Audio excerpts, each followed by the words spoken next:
काश गुस्से में उनसे ये भूल हो जाए, काश गुस्से में उनसे ये भूल हो जाए, मेहंदी रचने से पहले मेरा खून हो जाए। जमाना उसे माफ कर दे तो, जमाना उसे माफ कर दे तो है भगवान, मेरी आखिरी तमन्ना काश पूरी हो जाए।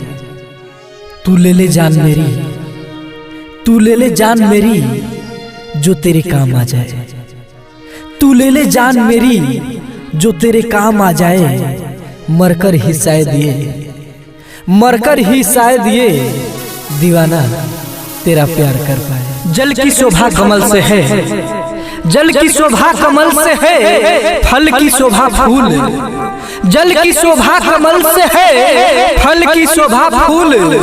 पत्र की शोभा पत्रोत्तर है, पत्र की शोभा पत्रोत्तर है, देने को जाना ना भूल। फूले फूल गुलाब के, फूले फूल गुलाब के फिर भी खिलेंगे, फूले फूल गुलाब के फिर भी खिलेंगे।